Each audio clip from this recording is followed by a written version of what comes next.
Hello students, आज के इस वीडियो में आप सभी का स्वागत है।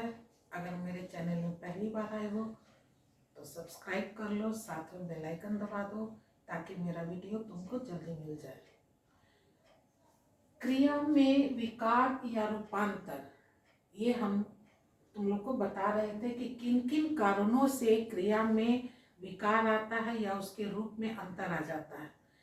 6 कारण बताए थे, जिसमें कि 2 बता चुके हैं। वाच्य के कारण में क्रिया में परिवर्तन आता है। काल पढ़ा चुके हैं, जिसके कारण क्रिया में परिवर्तन आता है।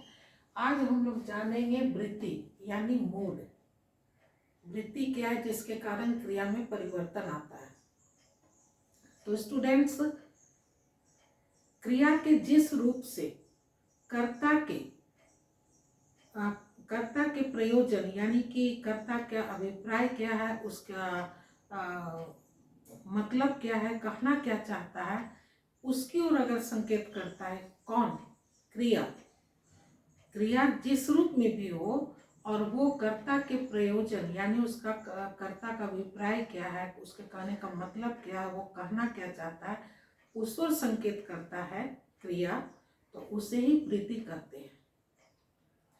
वृत्ति में क्या है कि कर्ता के या वक्ता के मन की स्थिति, कि कर्ता या कर्ता काम करने वाला या वक्ता बोलने वाला, उसके मन की स्थिति का या उसके मन में क्या संकेत है, क्या संदेह है या कोई संभावना है, या फिर उसके द्वारा किया गया दिया गया उपदेश है, या फिर इच्छा जाहिर कर रहा है या फिर आदेश दे रहा है, इन सब बातों का पता चलता है।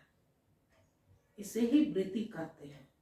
क्रिया से हमको पता चलेगा कि कर्ता या वक्ता काम करने वाला या बोलने वाले के मन में क्या है, वो क्या कहना चाहता है, उसके मन की इच्छा क्या है, आदेश दे रहा है या उपदेश दे रहा है या इच्छा है उसकी कुछ, या फिर कोई निश्चय बात बता रहा हो या संभावना बता रहा हो या संकेत बता रहा हो या फिर संदेह बता रहा हो। इस तरह का जब भाव पता चलता है उसे ही वृत्ति कहते हैं। इस प्रकार वृत्ति को हम लोग क्रियार्थक भी कहते हैं, क्योंकि क्रिया का अर्थ से पता चलता है कि वक्ता या कर्ता कहना या करना क्या चाहता है। कुछ शिक्षाविदों ने इसे विधि और प्रकार भी कहते हैं, लेकिन मोस्टली बुक्स में तुमको वृत्ति ही मिलेगा, वृत्ति या क्रियार्थक शब्द मिलेगा। इसके लिए वृत्ति बोले या क्रियार्थक बोले, लेकिन कुछ शिक्षाविदों ने इसे विधि और प्रकार के नाम से भी बताते हैं, कहते हैं। इस प्रकार वृत्ति के 5 प्रकार हो गए। कौन कौन?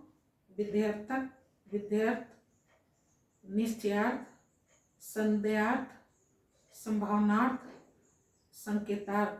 ये 5 प्रकार के वृत्ति होते हैं। तो इसका पहले हम डेफिनेशन लिख दें, फिर 5 प्रकार बता दें, लिख दें, फिर एक एक प्रकार का हम डिटेल से इसकी जानकारी देंगे। परिभाषा क्या हो गया? क्रिया के जिस रूप से कर्ता के प्रयोजन यानी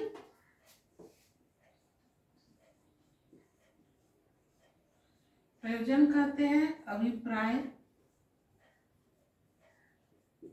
या फिर मतलब। वृत्ति मतलब अर्थ होता है।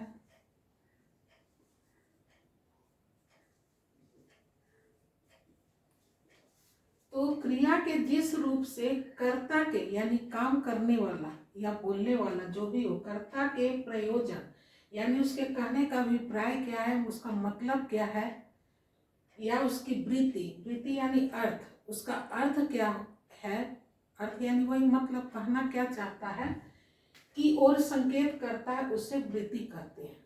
यानी क्रिया से यह पता चलेगा कि कर्ता कहना क्या चाहता है, उसकी मन की स्थिति का भाव पता चलेगा कि कहना क्या चाह रहा है, कुछ उपदेश देना चाह रहा है या कुछ आज्ञा दे रहा है या इच्छा जाहिर कर रहा है या किसी और संकेत कर रहा है या संभावना जाहिर प्रकट कर रहा है। इस तरह की बातें पता चलेगा, उसे ही वृत्ति कहते हैं। इसे क्रियार्थक भी कहते हैं। कुछ शिक्षाविदों ने या विद्वान ने इसे विधि या प्रकार भी कहा है, कहते हैं। वृत्ति यानी क्रियार्थ मुख्यतः 5 है, 5 प्रकार होता है। कौन कौन? विध्यर्थ, निश्चयार्थ, संभावनार्थ, संदेहार्थ और संकेतार्थ। निश्चय जोड़ अर्थ, संभावना जोड़ अर्थ, संदेह जोड़ अर्थ और संकेत जोड़ अर्थ, विधि जोड़ अर्थ। तो ये 5 प्रकार का होता है वृत्ति, यानी कर्ता के या वक्ता के कहने का अभिप्राय, उसका मूड पता चलेगा कि वो कहना क्या चाहता है। तो इन 5 को हम लोग एक एक कर जानेंगे। विध्यर्थ में क्या है कि इसमें कर्ता या वक्ता कुछ नहीं करेगा, जो सुन रहा है वो करेगा। विध्यर्थ में कर्ता को कुछ नहीं करना है, कर्ता ही काम करता है, क्रिया को करने वाला कर्ता होता है। यानी हमेशा हम लोग वाक्य में अभी तक पढ़ते आ रहे हैं कि कर्ता ही कुछ काम करता है। लेकिन यहाँ क्या है विध्यर्थ में कि कर्ता कुछ नहीं करेगा, जो सुन रहा है वो सुनकर कुछ काम करेगा, उसे ही विध्यर्थ कहते हैं। जैसे उपदेश दे देगा कि झूठ मत बोलो, सदा सत्य बोलो, ये उपदेश दे रहा है। तो इसमें कौन? कर्ता को कुछ नहीं करना है, जो सुन रहा है वो करेगा। इच्छा जाहिर करेगा, जरा समय बता दो, इच्छा जाहिर कर रहा है। इसमें को कर्ता को कुछ नहीं करना है, जो सुना है वो करेगा काम, वो समय देखकर बताएगा कि क्या है। एक गिलास पानी लिया, इसमें कर्ता जाकर पानी नहीं लाएगा, जो सुना वो काम करेगा। तो इसमें यही है विध्यर्थ में कि इसमें सुनने वाला कार्य करता है। जैसे उसका हम लिख देते हैं, एग्जाम्पल सबका दे देते हैं। पहला हो गया विध्यर्थ, क्रिया के जिस रूप से आज्ञा, उपदेश, आदेश, अनुरोध, इच्छा आदि का पता चले या बोध हो, उसे विध्यर्थ कहते हैं। इसमें सुनने वाला कुछ क्रिया यानी काम करता है, कर्ता या वक्ता को नहीं करना है, जो सुन रहा है वही काम करेगा। जैसे सदा सत्य बोलो, अब जैसे मान लो हम ही बोल रहे हैं कि सदा सत्य बोलो, तुम लोग सुन रहे हो, तो हमको नहीं कुछ करना है, तुम लोग सुन रहे हो, तुम लोग को करना है। तो ये हो गया उपदेश। एक गिलास पानी लाओ, आज्ञा दिया जा रहा है कि एक गिलास पानी लाओ, इसमें कर्ता या वक्ता नहीं करेगा, जो सुना उसको करना है। कृपया शांति बनाए रखें, अनुरोध किया जा रहा है, इसमें भी क्या है, जो सुन रहा है उसको कहा जा रहा है भाई कृपया शांति बनाए रखें, कर्ता को नहीं कुछ करना है। जरा समय बताइए, इसमें भी जो वक्ता बोल रहा है कि जरा समय बताइए, उसको भी नहीं कुछ करना है, जो सुना उसको समय बताना है। तो विध्यर्थ में यही है कि इसमें कर्ता या वक्ता को कुछ नहीं करना है, जो सुन रहा है उसको कुछ कार्य या क्रिया करना है, काम करना है। इसमें या तो उपदेश, आज्ञा, अनुरोध, इच्छा इत्यादि बातों का पता चलता है। यानी इसके क्रिया से सदा सत्य बोलो, इस क्रिया से क्या पता चल रहा है कि वो उपदेश दे रहा है। एक गिलास पानी लाओ, लाओ यानी ये आदेश दे रहा है, आज्ञा दे रहा है। कृपया शांति बनाए रखें, अनुरोध किया जा रहा है। बताइए, जरा समय बताइए, क्या किया जा रहा है, इच्छा जाहिर किया जा रहा है। तो इस क्रिया से क्या है, कर्ता के मन स्थिति का पता चलता है, उसके मन की बात, वो कहना क्या चाह रहा है ये पता चलता है, इसे ही वृत्ति कहते हैं। दूसरा है निश्चयार्थ, उसमें क्या है, क्रिया के जिस रूप से किसी कार्य के होने का पता चलेगा उसे निश्चयार्थ करते हैं। यानी निश्चय, काम करने का निश्चय पता चलेगा कि वो कर्ता ये काम कर रहा है या कर चुका है, निश्चित है कि वो काम कर लिया है या कर रहा है, उसे ही निश्चयार्थ कहते हैं। परिभाषा लिख देते हैं और एग्जाम्पल लिख दे रहे हैं। दूसरा है निश्चयार्थ। निश्चयार्थ से ही मतलब है कि निश्चय, किसी काम का होना एकदम निश्चय है, क्रिया के जिस रूप से किसी कार्य के होने का पता चले, एकदम निश्चित है कि कार्य हो रहा है या हो चुका है, उसे निश्चयार्थ कहते हैं। जैसे सुशील खेल रहा है, इस क्रिया से पता चल रहा है कि काम निश्चय है कि वो हो रहा है। आदित्य मुंबई गया या फिर वह मुंबई गया, ये भी हो सकता है, आदित्य मुंबई गया, नहीं तो वह भी बोल सकते हैं। मुंबई गया, ये भी निश्चित कार्य बता रहा है कि वो मुंबई गया है।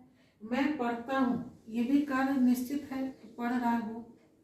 मेरा नाम सुनीता है, ये भी निश्चित है कि मेरा नाम सुनीता ही है, सुनीता मैं ही हूँ, है ना। तो जिस क्रिया के जिस रूप से ही पता चले कि कार्य निश्चित रूप से कार्य हो रहा है या हो चुका है या होगा, माने निश्चित कार्य का पता चलेगा, उसे कहेंगे निश्चयार्थ। तीसरा है संभावनार्थ, संभावना जोड़ अर्थ, यानी क्रिया के जिस रूप से संभावना या अनुमान का पता चले उसे संभावनार्थ वृत्ति कहते हैं। ये सब क्या है? निश्चयार्थ वृत्ति है, ये वृत्ति के प्रकार है ना। उसी तरह से संभावनार्थ वृत्ति यानी क्रिया के जिस रूप से संभावना या अनुमान का पता चले उसे संभावनार्थ वृत्ति कहते हैं। यानी क्रिया से पता चलेगा हमको कि वो अनुमान लगा रहा है या संभावना है इस काम का। उसकी भी परिभाषा और एग्जांपल्स उदाहरण लिख दे रहे हैं।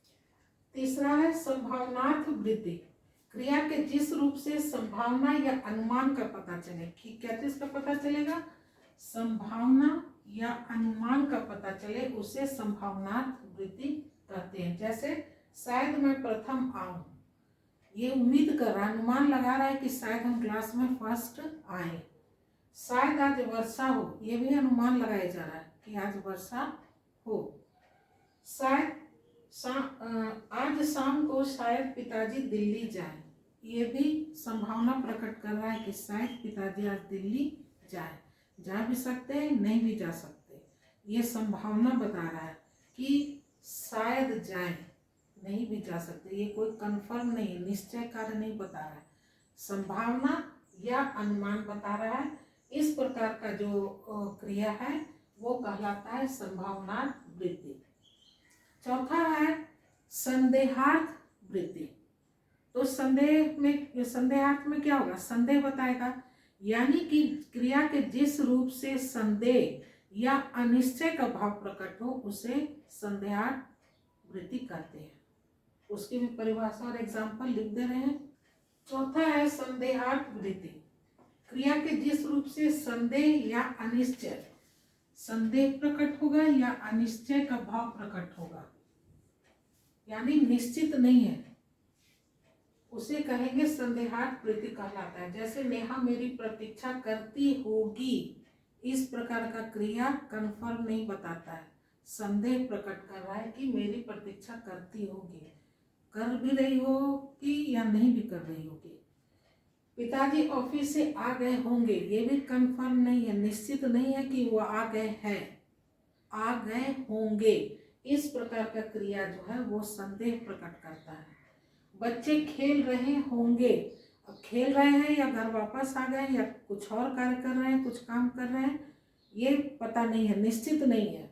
तो इस प्रकार का जो क्रिया है होंगे, होंगी या होगी, होंगे या होगा, वो कहलाएगा संदेहार्थ, यानी संदेह। इस प्रकार क्रिया से संदेह प्रकट होगा, कोई निश्चित कार्य का पता नहीं चलेगा। निश्चित वाला में क्या था कि क्या एग्जाम्पल दिए थे? फुटबॉल खेल रहा है, सुशील फुटबॉल खेल रहा है, तो इसमें निश्चित था खेल रहा है, यानी वो निश्चित है कि वो फुटबॉल खेल रहा है। आदित्य मुंबई चला गया एकदम कंफर्म है कि वो चला गया है मुंबई। तो उस प्रकार का जो क्रिया है उससे पता चलता है कि वो काम निश्चित है कि हो रहा है या हो चुका है, हो गया है। लेकिन इसमें अनिश्चितता का पता चलेगा, इंडेफिनिट, डेफिनेट नहीं है कि वो काम हुआ, इंडेफिनिट कि हुआ है या नहीं हुआ। इस प्रकार की क्रिया को कहेंगे संदेहार्थ वृत्ति। पांचवा लास्ट है, संभावना हो गया और संदेह हो गया, संकेतार्थ बचा। संकेतार्थ में क्या होगा? क्रिया के जिस रूप से संकेत का पता चलेगा। इसमें क्या होगा कि जिस प्रकार के वाक्य में या किसी वाक्य में जब दो क्रिया इस प्रकार से संयुक्त होती है कि दोनों एक दूसरे का कारण बनती है, यानी एक कार्य दूसरे कार्य का कारण बन जाती है, तब उसे संकेतार्थ, संकेत तो बता दिए, संदेहार्थ पता चलेगा। क्या कहें हम कि वाक्य में अगर दो क्रियाएं इस प्रकार से संयुक्त हो, वाक्य में दो क्रिया इस प्रकार से संयुक्त हो कि एक कार्य दूसरे कार्य का कारण बन जाए, तो उसे कहेंगे संकेतार्थ, नहीं सॉरी, बार बार संकेत और संदेह में हम कंफ्यूज हो जा रहे हैं। क्रिया वाक्य में दो क्रियाएं इस प्रकार से संयुक्त हो, जब एक क्रिया दूसरे क्रिया का कारण बन जाए तो उसे संकेतार्थ वृत्ति कहेंगे। इसका भी डेफिनेशन और एग्जाम्पल लिख दे रहे हैं। पांचवा लास्ट है संकेतार्थ वृत्ति। जब किसी वाक्य में दो क्रियाएं इस प्रकार से संयुक्त हो कि इसमें क्या होगा, दो क्रियाएं होंगी और वो इस प्रकार से संयुक्त होगी कि एक क्रिया जो है, एक क्रिया दूसरी क्रिया का कारण होती है, उसे संकेतार्थ वृत्ति कहते हैं। जैसे वर्षा होगी तो फसल होगी, इसमें दो क्रिया है, एक वर्षा का होना और दूसरा फसल का होना। तो फसल होना वर्षा होने पे निर्भर कर रहा है, ये कारण बना है कि वर्षा जब होगा तभी फसल होगा। बिजली आती तो कुछ दिखाई देता, दो क्रिया है, एक तो बिजली का आना, आती, और दूसरा दिखाई देना। तो दिखाई देना किस पर निर्भर कर रहा है, बिजली पर। बिजली आती तो कुछ दिखाई देता, तो ये कारण बन गया। मैं जाता तो उन्हें लाता, दो क्रिया है, एक जाना और एक लाना, तो क्रिया हो गया। मैं जाता तो उन्हें लाता, दो क्रिया इस प्रकार से संयुक्त, संयुक्त यानी मिला हुआ है कि दोनों एक क्रिया दूसरे क्रिया का कारण बन रहा है। कारण क्या है कि मैं जाता तो उन्हें लाता, मैं जाऊँ गया ही नहीं तो वो आएंगे कैसे, है ना। तो आना जो है वो किस पे निर्भर कर रहा है, इसके जाने पे। मैं जो है ये जब जाएगा तब उन्हें को लेकर आएगा। तो इस प्रकार की क्रिया को कहते हैं संकेतार्थ वृत्ति। इसमें एक ही वाक्य में दो क्रिया होगी, जो एक क्रिया दूसरी क्रिया का कारण बनाए, वो होगा तभी वो दूसरा कार्य निर्भर होगा।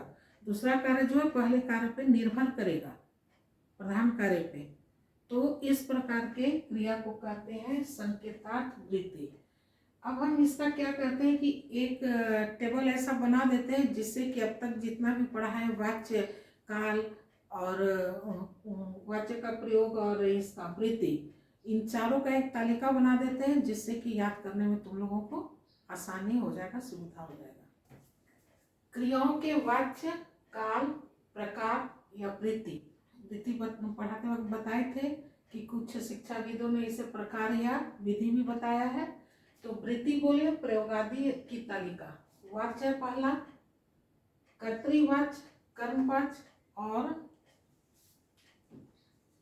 ये पहला हो गया वाच्य। वाच्य तीन प्रकार के हो गए, कर्तृवाच्य, कर्मवाच्य और भाववाच्य। दूसरा हो गया काल। काल भी तीन प्रकार के होते हैं, भूतकाल, वर्तमान काल और भविष्यत काल। भूतकाल के भी 6 भेद हो गए, सामान्य भूतकाल, आसन्न भूतकाल, पूर्ण भूतकाल, अपूर्ण भूतकाल, संदिग्ध भूतकाल और हेतुमत भूतकाल, ये 6 हो गया। वर्तमान काल के भी 3 हो गए, सामान्य वर्तमान हो गए, संदिग्ध और अपूर्ण वर्तमान हो गए। भविष्यत में भी सामान्य हो गए, सामान्य भविष्यत, संभाव्य और हेतुमत भविष्यत काल हो गए। अब इसको इरेज करके फिर प्रकार और प्रयोग आदि की बता देते हैं, इसी तरह से बांट के, ताकि याद रहेगा तुम्हें। तीसरा है वृत्ति यानी अर्थ, जिसको इंग्लिश में कहते हैं मोड। पहला है विध्यर्थ, निश्चयार्थ, संभावनार्थ और संदेहार्थ, एंड पांचवा लास्ट संकेतार्थ। चौथा है प्रयोग। पहला है इसका भेद कर्तरी प्रयोग, कर्मणि प्रयोग, और तीसरा है भावे प्रयोग। अब तक जो पढ़ाए थे उसका एक तालिका बना दिए हैं, तालिका से देख करके याद, इसलिए इसको बना दिए हैं ताकि तुम लोग को याद रखने में आसानी होगी। आज के इस वीडियो में बस इतना ही। नेक्स्ट वीडियो में एक नए टॉपिक के साथ मिलते हैं, तब तक के लिए bye bye and take care.